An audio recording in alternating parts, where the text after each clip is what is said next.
Alright guys, so I'm going to show you guys how I made my little Dutch buckets.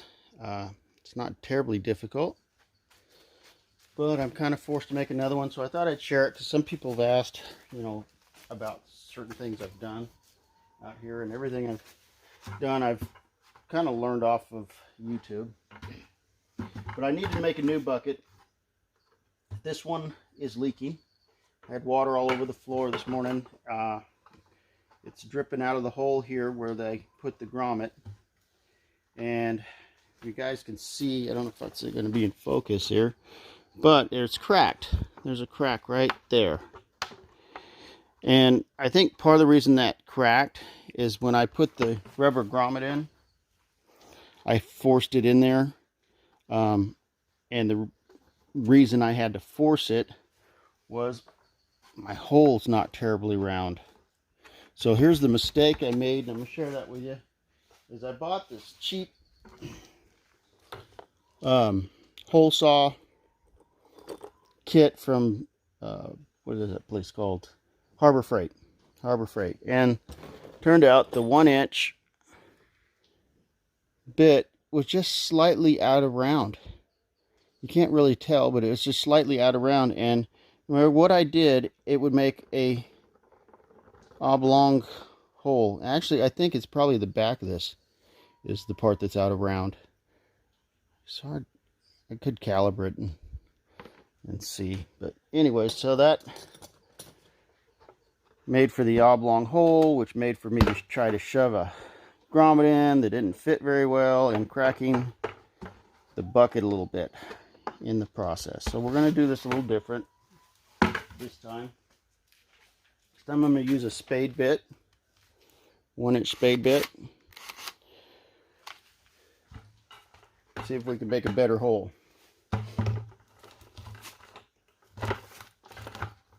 We will see if I can drill a straight hole in here, make this match the other one. I'm just going to use the line on there as my template. This is about where I put it the last time.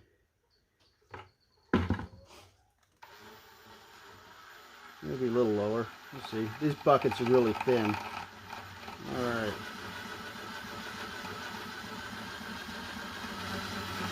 I get cutting into it. I get in there a little ways. And I'll go ahead and reverse it.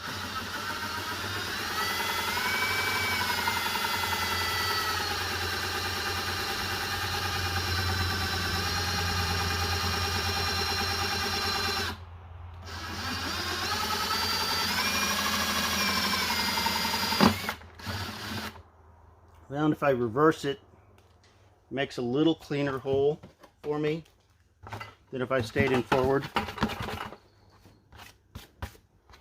Let's see. Got my little disc. More fresh garbage.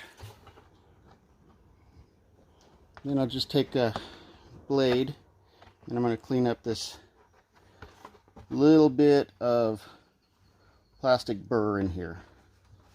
Let me go grab a pocket knife. It's not on me. Doesn't make a very good pocket knife if it's not in your pocket. Alright, let's try this again. So, Dad was always on to me about having my pocket knife. If you could just only see me now. So I'm going to show you guys. I'm just going to run this blade just on the inside, and you can see I'm cutting off a little sliver of plastic. There's just a little bit of a burr. You want to get that out of your way. Try not to notch it as you're doing it. Just helps have a really sharp pocket knife, which this one probably isn't. Another thing Dad'd be on me about, a knife that wasn't sharp. Oh well. Give it an effort. Not as good as I should be, but I'm better than most. Okay, so take that burr off there. Put the knife back in the pocket. Then I grab my little grommet. So it's just, I believe it's a 3/4 inch grommet. You need to make a 1-inch hole. There's 3/4 inside, I think. Seems like it's smaller than that. It looks more like 5/8. I'll have to look it up. I'll post in the description a link and the size of these grommets. So in an effort to make it easier, I'll take a little, this is just vegetable oil. It's some sample of something that was sold to me or given to me at a customer appreciation day at the hydroponic store. And it's supposed to knock mold down or some nonsense like that, but it's basically just corn oil. When you read the ingredients, it's made out of corn oil. So I'm just gonna put a little of this vegetable oil on the inside edge of the grommet. See how it's conical? I don't know if you guys can see that. I'm trying to show you. It's a little bit conical and down, and should push right in without too much effort. You might have to bend it in, fold it in a little, and it should, oh, and it has this little groove in it.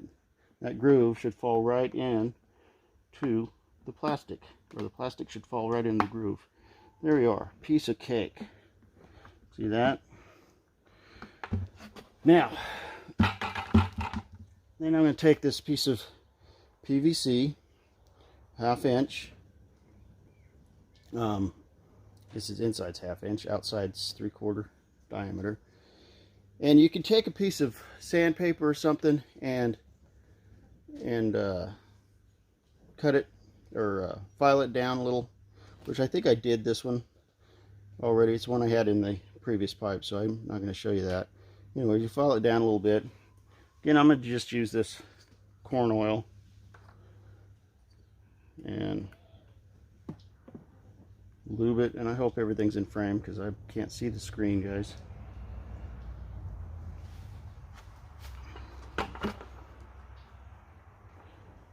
It might take a little bit to get it worked in. Take your hand, keep the grommet in so you don't push the grommet through. And yeah, maybe I didn't file on that one. There it goes. Alright, she's sliding. There it is, slid right in. There we are. And you guys can see there. Got on both sides. And you got to take a 90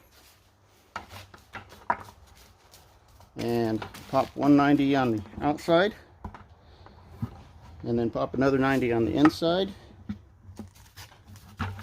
and that's it. Then I'm just going to walk it back in, throw it in its position. Alright. So anyways, here we go. Let's toss this guy up here. Which one was it? It was this one.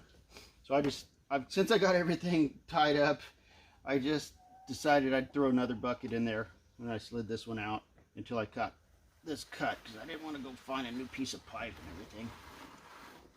So get this guy out, careful, knock any buds or the trusses off. Line up the hole in the hole. Okay, I did it. That's it. Okay, back in action. Ta-da! So let's turn the water on. See if this thing leaks.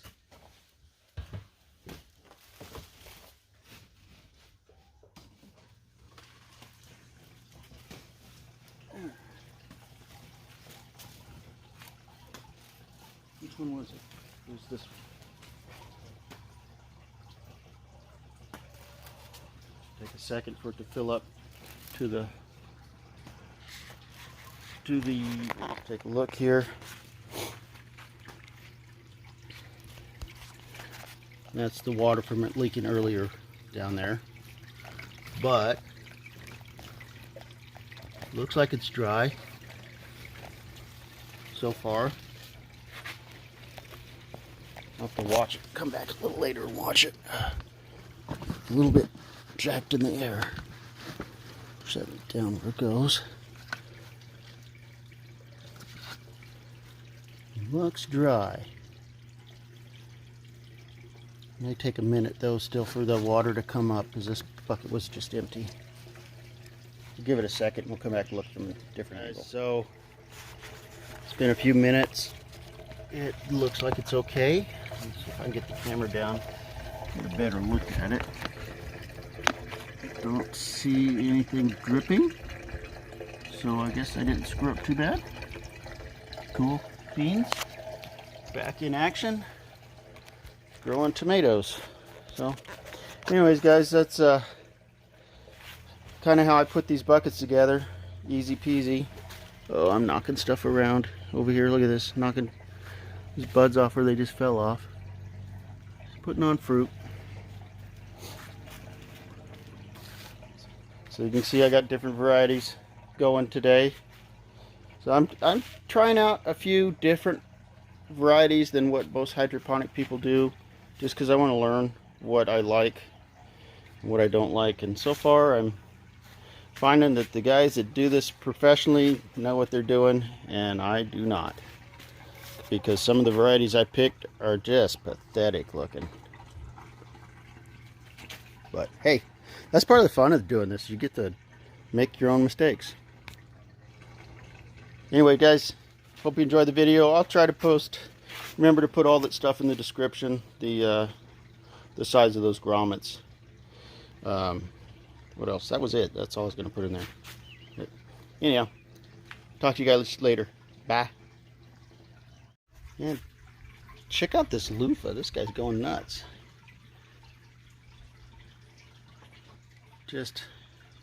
He passed the tomatoes that I started a month earlier.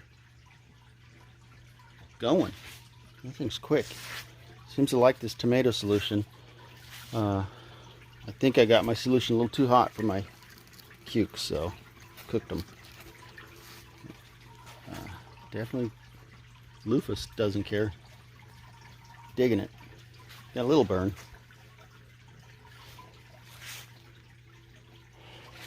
Eggplant didn't like it at all. Said,